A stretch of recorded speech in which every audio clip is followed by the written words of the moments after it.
sebuah pelajaran yang saya beri judul rasa cukup. Katakan rasa cukup.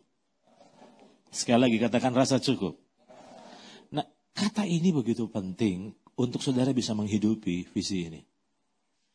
Sebelumnya kita lihat beberapa ayat. Tapi saya mau ajak untuk saudara renungkan statement saya ini. Sadarkah kita bahwa sebenarnya alasan kita diberkati adalah supaya kita dapat memberkati saudara? Yang menyedihkan menurut saya bahwa semua orang sangat ingin diberkati. Tapi tidak semua orang rela memberkati. Padahal ternyata tujuan Tuhan memberkati saudara bukan untuk memakmurkanmu, tapi untuk memberdayakanmu sehingga engkau punya kekuatan untuk menjadi berkat. Masalah dari banyak orang percaya kita sedang tersesat dalam memahami berkat menurut saya. Nah, landasan ayatnya tentu saudara bisa temukan di dalam Kejadian pasal 12 ayat 2 sampai ayat yang ketiga. Firman Tuhan berkata, "Aku akan membuat engkau menjadi bangsa yang besar." Dan apa saudara? Memberkati engkau. Ini adalah janji Tuhan buat Abraham dan buat keturunannya, yaitu kita semua. Aku akan membuat engkau menjadi bangsa yang besar dan memberkati engkau serta membuat namamu masyhur. Di titik ini masih enak didengar. Tapi kalimat berikutnya yang mungkin udah mulai nggak enak didengar, yaitu apa? Dan engkau akan, apa saudara? Menjadi berkat. Jadi ternyata alasan Tuhan memberkati Abraham adalah karena Tuhan ingin supaya Abraham jadi berkat. Saudara paham maksud saya? Nah, banyak Kristen akhir zaman, kita mengejar berkat, kita mengimani berkat, kita mendoakan berkat, tapi tanpa sadar itu hanya sebatas untuk kenikmatan dan kepentingan pribadi kita. Padahal sebenarnya tujuan Tuhan memberkatimu supaya engkau mampu menjadi berkat. Nah, bagaimana mungkin kita bisa jadi berkat kalau Tuhan tidak terlebih dahulu memberkati saudara? Setuju saudara? Jadi kalau saudara diberkati, terima kasih kepada Tuhan. Tapi jangan pernah lupa bahwa ternyata Tuhan ingin ketika engkau diberkati, engkau memberkati orang. Nah, di titik ini, tadi saya sudah bahas panjang lebar di kebaktian pagi. Tapi saya mau sempat singgung dulu sebentar. Bahwa ternyata di dalam semua berkat yang kita terima, ternyata tidak semuanya itu untuk kita. Yang bilang amin kan cuma 1-2 orang. Di dalam semua berkat yang kita terima, tidak semuanya untuk kita. Tetapi ada sejumlah, apa saudara? Uang yang sebenarnya Tuhan titipkan dan Tuhan ingin kita salurkan. Satu kali saya pelayanan di salah satu mentor kami. Namanya Pak Pramono Limanto. Kayaknya pernah pelayanan di sini. Nah, beberapa kali, setiap kali saya pelayanan di tempat beliau itu ngasih titipan. Sejumlah besar uang. Di mana dititipkan untuk pergerakan kita di Cirebon. Waktu saya terima itu, kan berarti saya tidak boleh pakai loh saudara. Betul nggak saudara? Itu namanya dititipkan, maka itu harus disalurkan. Makanya saya serahkan ke bendahara dan bilang, bendahara tolong kasih tahu Pak Pram bahwa persembahan buat pergerakan sudah diterima. Nah, kalau saya ngambil uang itu, atau sejumlah itu saya ambil sebagian, dan saya pakai untuk keperluan pribadi, bukankah sebenarnya saya adalah seorang pencuri? Saudara nangkap maksud saya? Saudara perlu memahami bahwa tidak semua yang kita terima itu sebetulnya jatah kita. Lihat, makanya saya mencatat di sini bahwa pencuri berkat adalah seseorang yang tidak menyalurkan berkat yang bukan jatahnya dan memakainya untuk kepentingan pribadinya. Selama ini kalau setiap kali dengar kata pencuri berkat yang selalu kita ingat cuma setan masalahnya. Tapi ternyata seringkali tanpa sadar kita melakukannya. Bahwa kita asik menikmati berkat. Kalau ngalami berkat Tuhan, tentu berkat itu bukan cuma melulu uang ya. Tentu kita sepakat dengan ini. Tapi saya mau soroti sisi uang dulu deh. Saya setuju bahwa berkat itu tidak melulu uang. Oke, saya sepakat dengan itu. Tapi uang itu bagian dari berkat. Setuju ya saudara ya? Nah masalahnya jadi kalau saudara berkata, saya diberkati Pak, haleluya, puji Tuhan. Saya dapat luar biasa banyak. Nah saya mau bilang, begitu saudara dapat itu langsung saudara sadar gini. Hei, ingatkan dirimu bahwa ternyata itu semua Tuhan beri bukan semuanya untukmu loh. Tapi ternyata ada bagian yang Tuhan titipkan untuk kita salurkan. Nah sekarang saya mau tanya pada saudara. Jangan-jangan di mata orang kita bukan pencuri. Tapi jangan-jangan di mata Tuhan kita pencuri loh saudara. Nah bagaimana mungkin pencuri diberkati luar biasa. Tadi pagi saya sudah sempat singgung. Saudara percaya sama Tuhan itu baik. Tapi ada yang lebih baik, Tuhan bisa percaya nggak ya sama kita? Dia bisa percayakan banyak hal dalam hidup kita untuk kita tidak salah gunakan. Saya sangat yakin bahwa hari-hari ini pekerjaan Tuhan, pekerjaan misi sungguh sangat membutuhkan dana. Radio saudara aja juga butuh dana kok itu. Itu uangnya tidak turun dari sorga loh saudara. Tadi kemarin saya sempat tanya berapa tuh modalnya. Terus Bapak Gembala bilang sekian. Itu sekian bukan jumlah sedikit itu. Jumlah besar.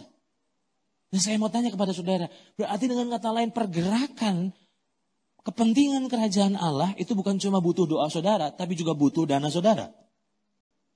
Dan ternyata Tuhan memberkati saudara bukan sekedar untuk membawa saudara hidup lebih mewah, makan lebih enak dan lebih mahal, tapi supaya saudara bisa menjadi berkat. Oke, sampai di sini sepakat ya. Nah, tadi pagi saya sudah membahas bahwa seringkali yang membuat kita jadi pencuri dan bukan penyalur atau saluran berkat adalah karena kita tidak memahami tujuan Tuhan memberkati. Nah di dalam kebaktian yang kedua ini saya mau lanjutkan bahwa apa sih yang membuat seorang jadi pencuri berkat. Nanti di kebaktian sore saya akan jelaskan yang ketiga yang seringkali nggak disadari. Tapi di kebaktian kedua ini saya mau katakan gini, apa yang membuat seorang menjadi pencuri berkat. Nah dengar kata pencuri semalam tuh saya ngerenung terus saya dapat ini saudara. Saudara pernah nyadari nggak bahwa banyak pencuri itu sebenarnya karena tekanan keadaan?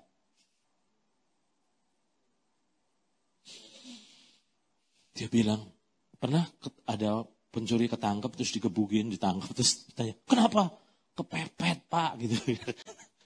Kondisinya lapar atau apa gitu, kondisi tekanan keadaan.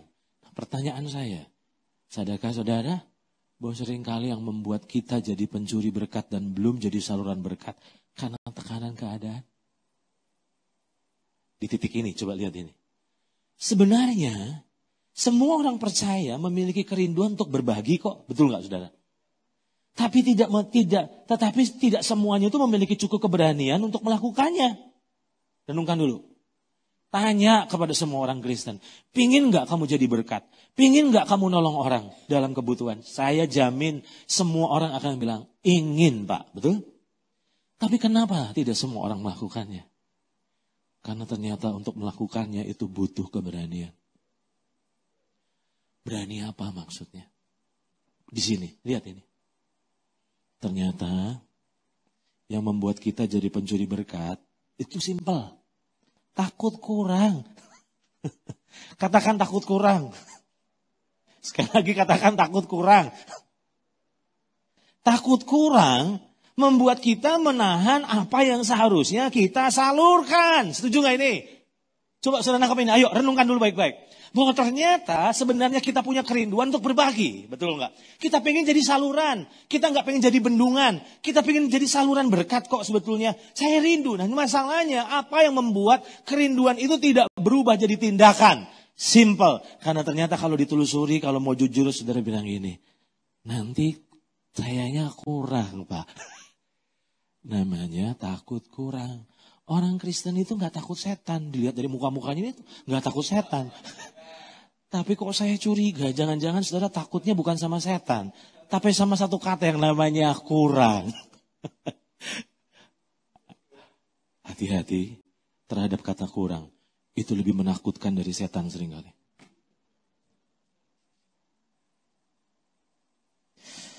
Belajar sesuatu begini.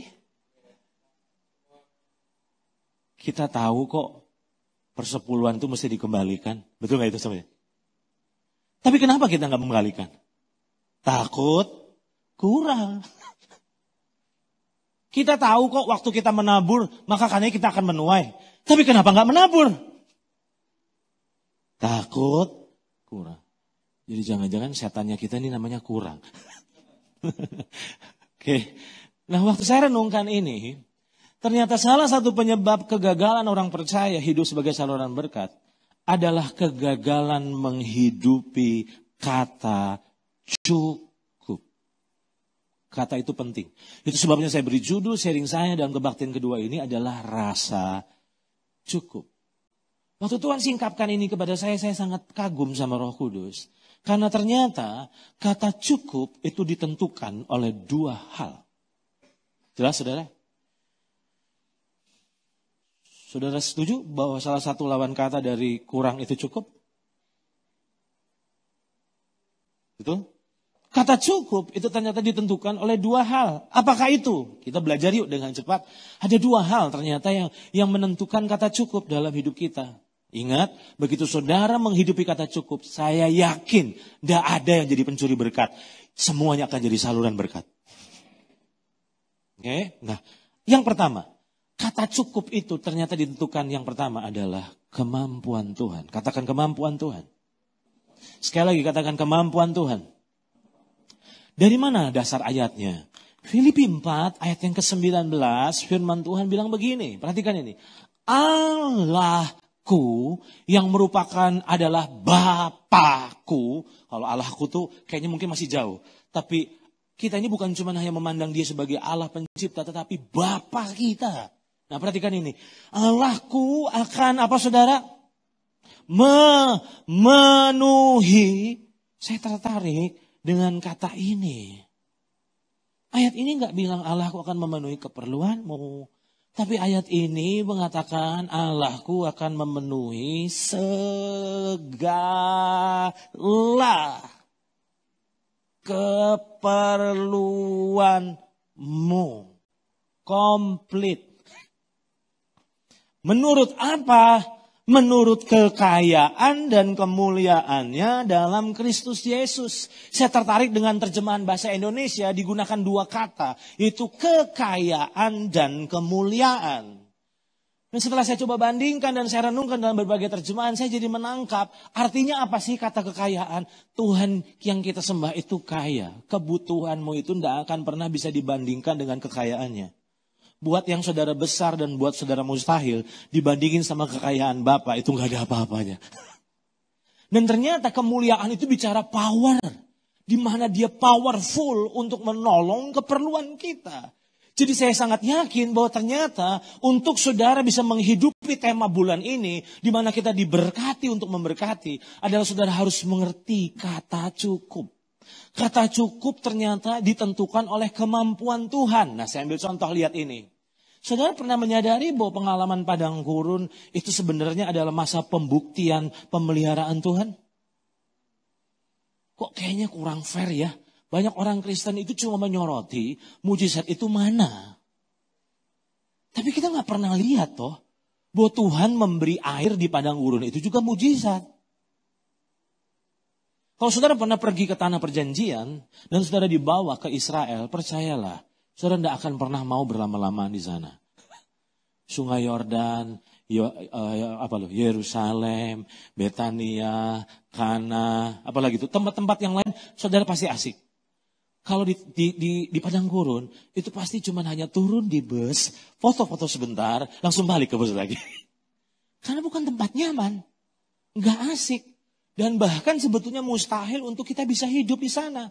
Tapi ternyata Tuhan membuktikan dalam kehidupan bangsa Israel bahwa selama 40 tahun tidak pernah dia kekurangan cara untuk menolong bangsa itu. Tiap hari dikasih makan. Dan bukan hanya itu, air dikasih. Dan saudara bisa bayangin, itu mujizatnya besar loh. Ngasih makan, saya tanyakan sama Bapak Gembala. Bisa pulang dari tempat ini, kita dikasih makan semua. Itu pasti dananya cukup besar tuh. Mau nasi gudeg 15.000 kayak, mau nasi lewat 10.000, tapi kalau dikalikan berapa itu besar. Tapi saudara pernah mikir nggak? Orang Israel di padang gurun itu kurang lebih ada yang memperkirakan 3 juta orang. ngurus melihara 3 juta orang, makan minum, itu tidak mudah loh. Tapi Tuhan buktikan, mereka tidak pernah mengalami puasa kepaksa. Puasa sukarela. Tapi ternyata di situ Tuhan sedang buktikan bahwa ternyata Tuhan itu sungguh berjanji akan memenuhi segala keperluanmu. Hari-hari ini saya tidak tahu, apakah saudara sedang khawatir? Orang khawatir gak akan pernah mungkin bisa berbagi. Karena orang khawatir akan cenderung mengumpulkan buat dirinya sendiri. Betul gak saudara? Padahal ternyata Tuhan berkata, hei jangan jadi penimbun berkat, tapi jadi saluran berkat. Tujuan Tuhan memberkati saudara itu bukan cuma hanya dinikmati oleh dirimu, tapi ada sebagian yang memang dipakai untuk kebutuhanmu, tapi ada juga sebagian yang kau harus salurkan. Nah, itu sebabnya hari ini saya mau katakan kepada saudara, mungkin saudara berkata, Pak, ini kan resesi Pak. Saya mau bilang, Tuhan yang kita sembah itu bukan Tuhan yang terintimidasi oleh keadaan resesi. Saya diizinkan bertemu dengan orang-orang yang dipelihara Tuhan dengan cara yang mustahil. Tuhan itu tidak pernah kekurangan cara untuk membuktikan bahwa dia menjamin dia akan memenuhi segala keperluan kita. Hari-hari ini ada banyak orang bilang, jangankan mikir orang lain, mikir diri sendiri aja saya masih bingung Pak. Saya mau bilang, justru salah. Lihat ini saudara. Rasa aman kita seharusnya bukan karena uang yang ada di tangan. Tapi karena Tuhan yang selalu ada di dalam. Wow. Rasa aman kita itu seharusnya bukan karena ada uang yang di tangan. Lucunya kita kan gitu toh. Rasa aman kita bukan pada Tuhan kok. Rasa aman kita pada uang. Kalau tabungannya banyak, tenang loh Pak. Hatiku tentrem. Bisa tidur nyenyak tanpa obat tidur. Tapi begitu mulai menipis saldonya, wah, damai sejahtera sukacita mulai terganggu tuh. Itu WL kerjaannya jadi tambah ekstra. Ada sukacita, wah jauh dari sukacita katanya. Dan ternyata tanpa sadar, karena tanpa sadar, sebenarnya kita menggantungkan sejahtera kita, sukacita kita bukan pada Tuhan, tapi pada uang. Nah saya mau katakan kepada saudara, terima kasih untuk semua uang yang Tuhan berikan buat kita, saya setuju. Tapi saya mau bilang hidup kita tidak ditentukan oleh uang. Amin saudara. Nah mengapa ini penting? Lihat saudara jelas. Karena Ibrani pasal 13 ayat yang kelima berkata, janganlah kamu menjadi hamba uang. Dan cukupkanlah dirimu dengan apa yang ada padamu. Karena Allah telah berfirman, aku sekali-kali tidak akan membiarkan engkau. Dan aku sekali-kali tidak akan meninggalkan engkau. Jadi Tuhan ingatkan kita, hei yang membuat engkau tenang. Harusnya karena ada aku selalu dalam hidupmu. Saya gak akan pernah bosan cerita ini. Saya belajar dari anak saya. Satu kali dia ulang tahun. Dan waktu itu kebetulan saya pelayanan di Semarang, di salah satu gereja Semarang. Jadi sebagai orang tua saya sepakat dengan istri saya untuk memberikan keleluasaan dia memilih kado yang dia mau. Lalu begitu tiba di Semarang kami langsung pergi ke Paragon. Di situ kalau nggak salah ada kids station atau apa, saya nggak tahu sekarang masih ada atau tidak. Oke. Lalu anak saya itu tiba, namanya anak kecil waktu itu belum sebesar ini. Dia dengan antusias langsung pergi masuk ke tempat toko mainan itu. Ya saya bilang budgetnya segini ya. Budgetnya segini. Jadi dia tahu batasannya tuh. Dia mulai cari. Yang satu waktu saya lihat dia, Roh Kudus ngajar saya sesuatu. Lihat loh. Lihat coba, perhatiin. Ada rasa tenang. Saudara mau tahu gak? Dia punya dompet. Dompetnya isinya cuma 10.000. Tapi kenapa bisa setenang itu? Simpel. Karena dia sadar, yang penting itu bukan berapa uang yang ada di dompetnya, tapi berapa uang yang ada di dompet mamanya. Belajar sesuatu.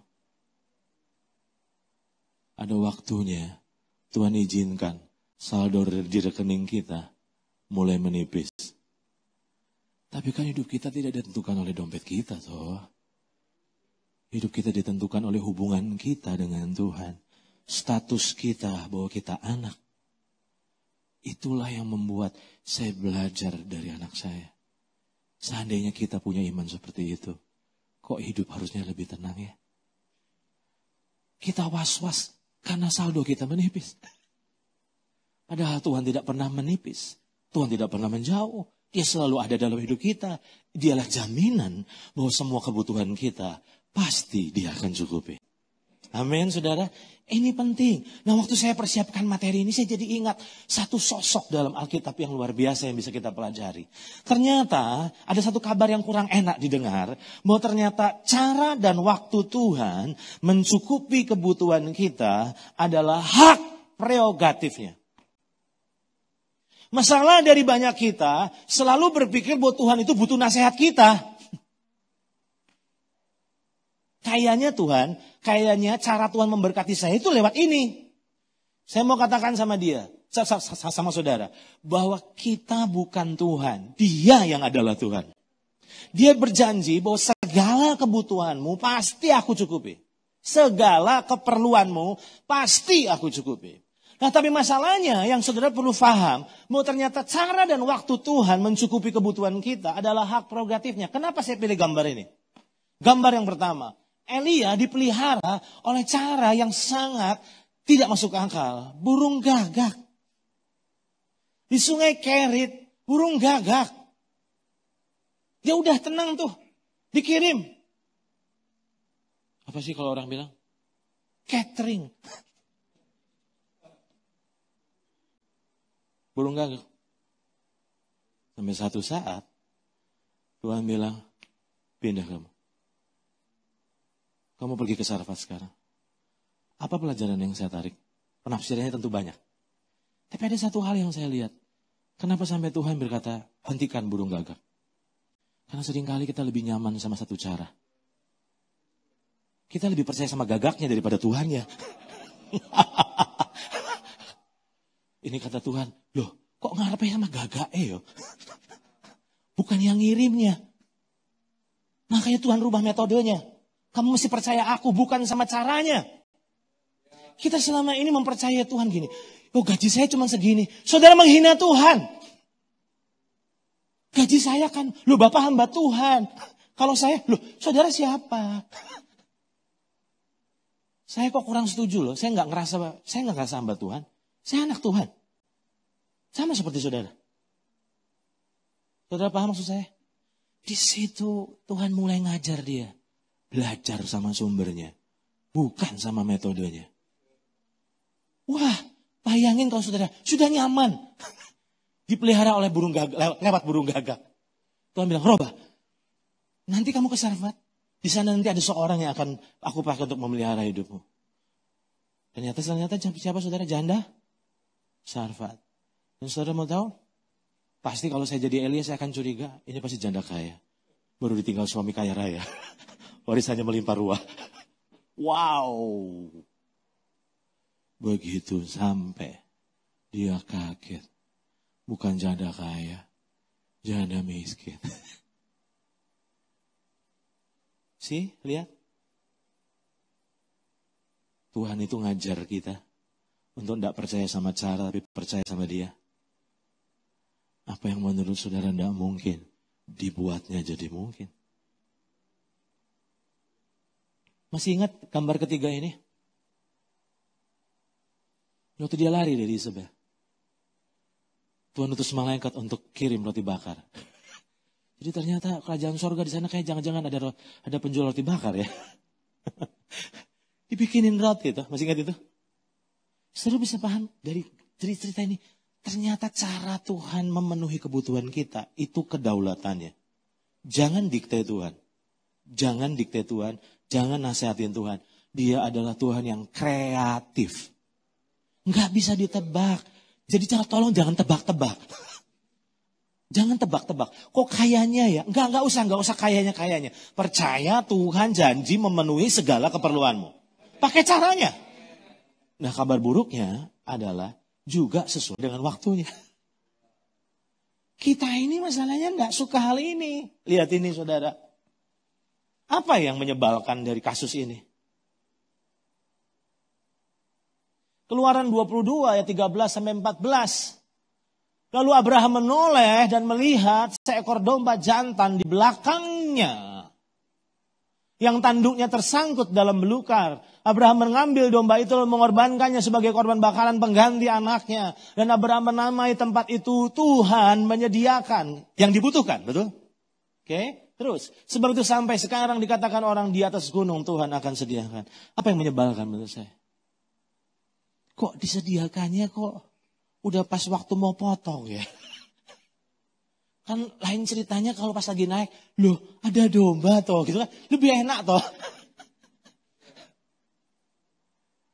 Kalau saudara jalan benar-benar sama Tuhan, percayalah, saya jamin jantungmu tuh sehat. Karena spot jantung terus gitu ya. Nggak bisa ditebak. Saya setuju, ada banyak hamba Tuhan bilang, tenang, Tuhan tidak pernah terlambat. Ya benar sih. Tapi kabar buruknya dia nggak pernah terlalu cepat. Ngepas.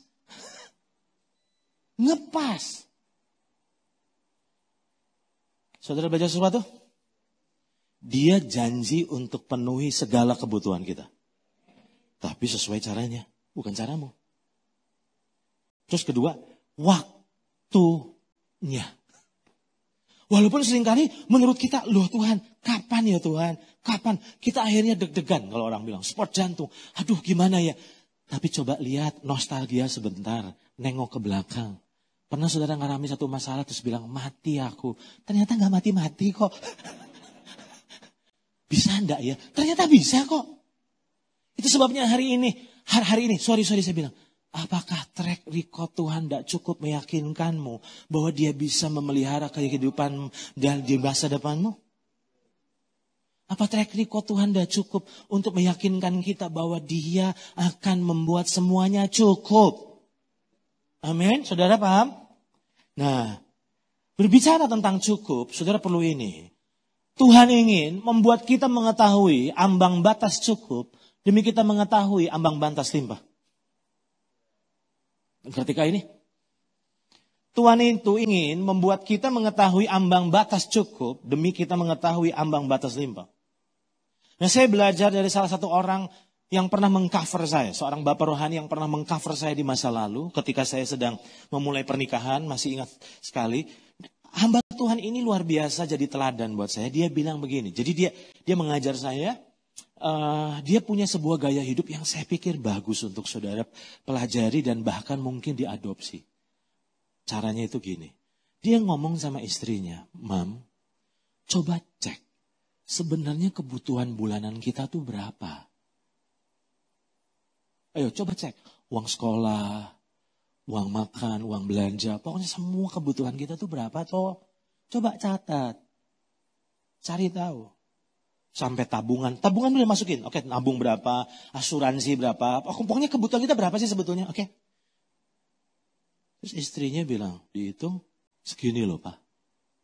Terus dia bilang gini, berarti kalau Tuhan ngasih lebih dari itu, bahwa sisanya itu namanya jatah orang lain. Belajar sesuatu nih. Kalau kebutuhan saudara 10 juta, terus Tuhan kasih bulan itu 10.250.000, itu namanya saudara limpah. Kelimpahan ukuran kita itu ketika mobil nambah dan rumah nambah.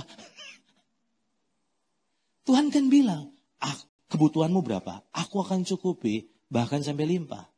Nah yang limpahnya, ya jangan dimakan. Saudara paham maksud saya? Itu sebabnya Tuhan ingin membuat kita mengetahui ambang batas cukup.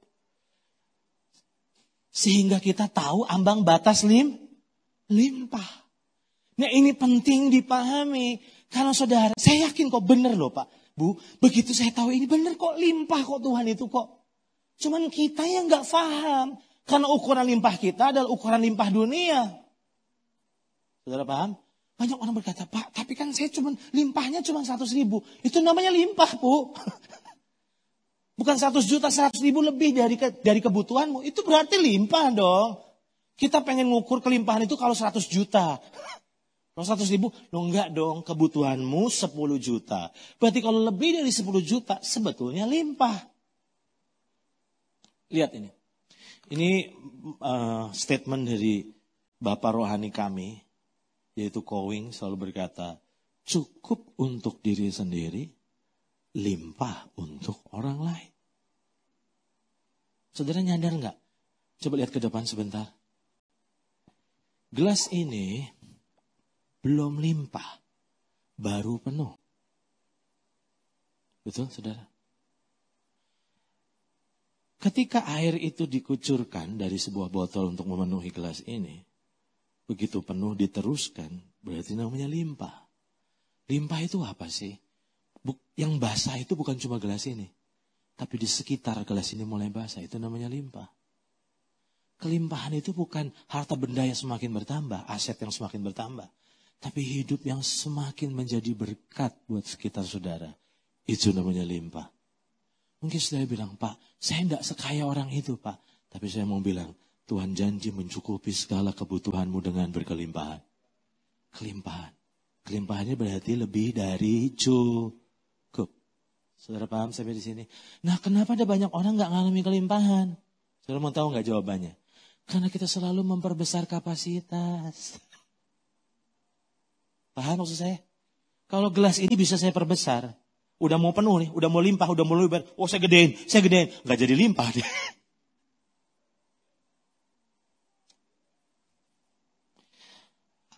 Ada dua kata yang menjadi penentu rasa cukup. Yang pertama kemampuan Tuhan. Yang kedua, saudara bisa tebak apa itu? Yang kedua ternyata keputusan kita. Lihat ini. Saudara setuju dengan saya bahwa cukup itu relatif?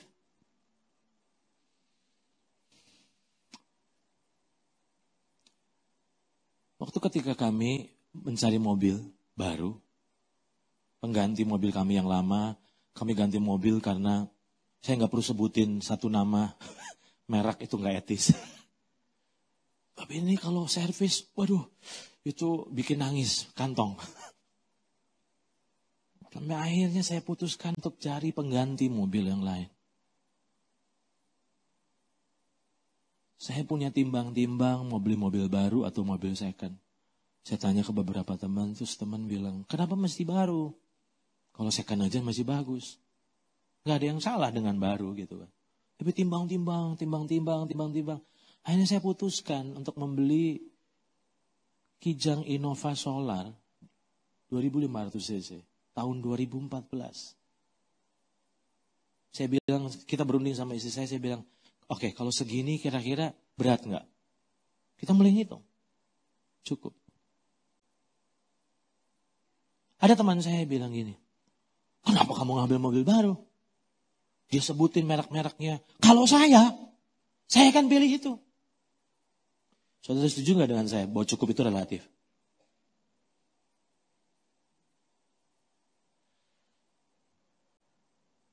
Maaf ya, sorry. Ini saya minta maaf lagi nih.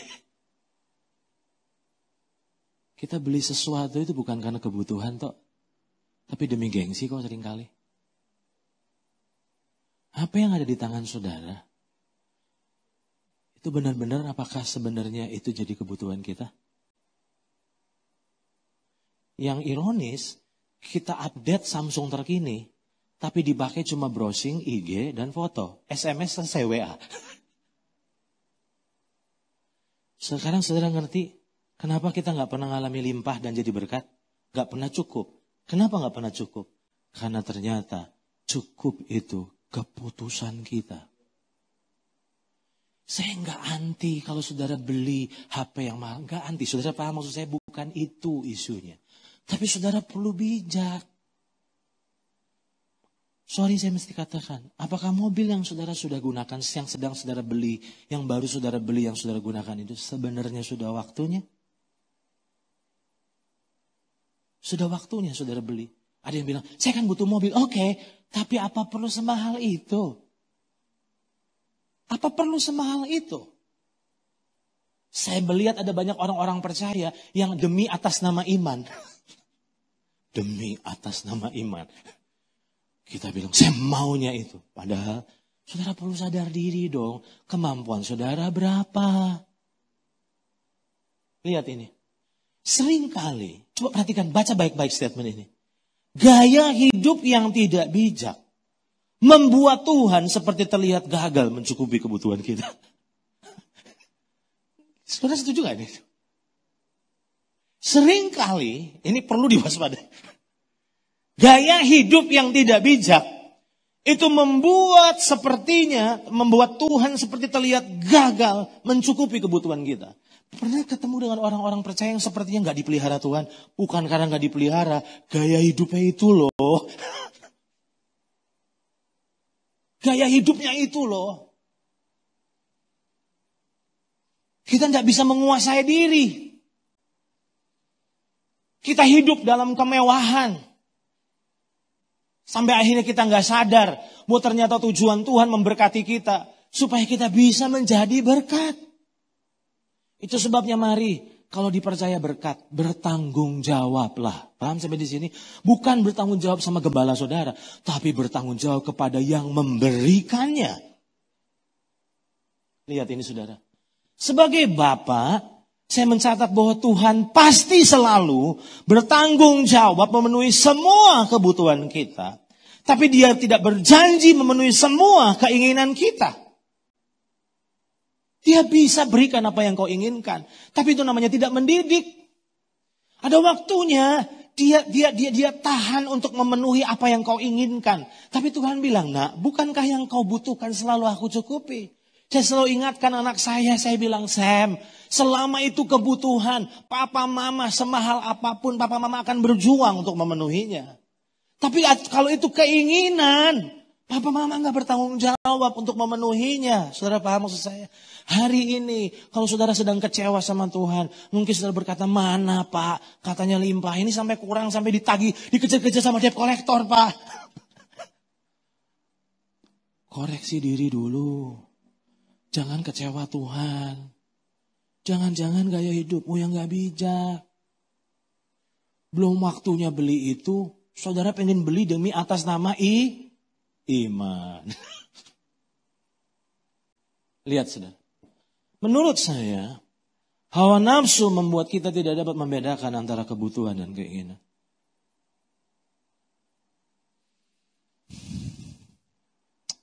Kok jadi sunyi sepi? Kalau lihat diri sendiri susah ya, lihat orang lain aja gampang. Lihat orang-orang itu yang hidupnya keleleran itu. Seringkali bukan karena Tuhan gak tanggung jawab loh. Bukan karena Tuhan gak tanggung jawab. Itu karena gaya hidupnya itu yang gak bijak. Memaksakan diri Pak. Demi atas nama apa namanya? Iman. Sekarang, lihat ini. Tadi, rasa cukup itu ditentukan oleh kemampuan Tuhan. Masih ingat? Allahku akan memenuhi segala keperluanmu untuk kekayaan dan kemuliaannya. Tapi ternyata kenapa saya katakan bahwa rasa cukup itu ditentukan oleh dua hal. Yang pertama oleh kemampuannya. Yang kedua oleh keputusan kita. Karena cukup itu relatif.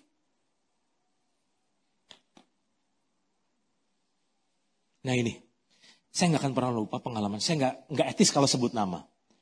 Satu kali, saya bawa anak rohani saya dari Cirebon untuk pelayanan di salah satu kota sekitar Solo ini. Itu jaringan kita. Jadi hari itu saya datang dengan anak-anak rohani saya.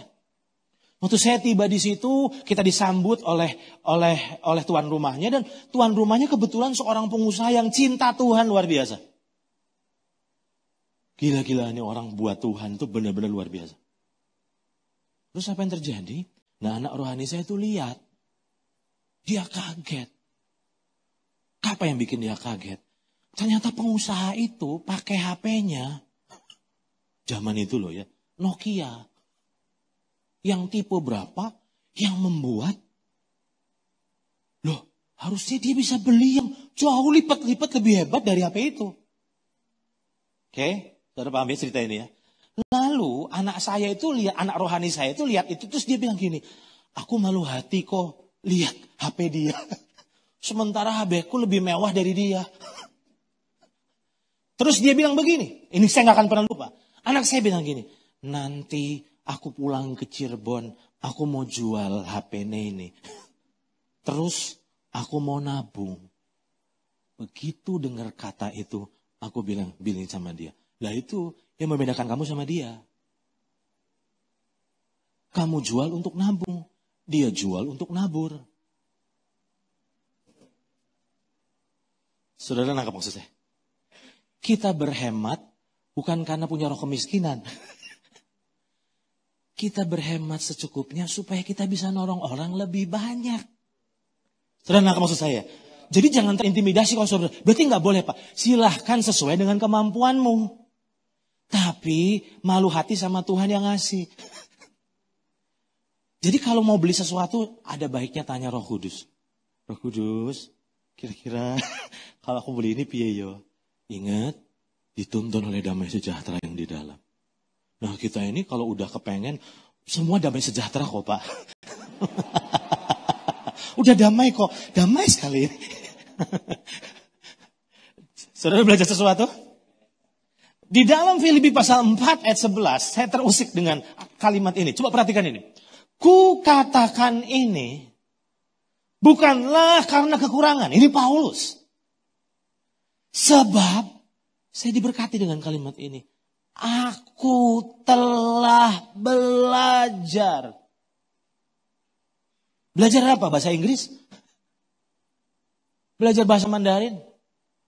Aku telah belajar mencukupkan diri dalam segala keadaan. Cukup itu yang menentukan bukan cuma Tuhan ternyata, tapi dirimu. Saudara paham maksud saya? Untuk bilang cukup itu ternyata butuh belajar. Aku cukup ini. Jelas maksud saya? Aku kayaknya cukup ini. Saya ulang, jangan terintimidasi.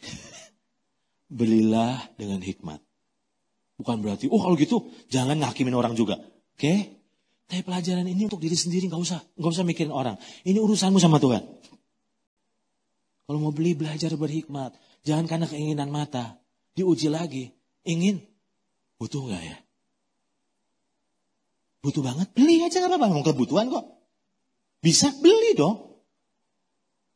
Oke, sudah paham sampai sini? Ternyata untuk belajar cukup itu harus belajar. Cukup. Istri saya berkata sudah waktunya ganti HP ya, Pak. Istri saya kasih keluasan, saya milih HP loh, saudara. Cuman saya bilang, saya butuh HP yang umur, baterainya panjang.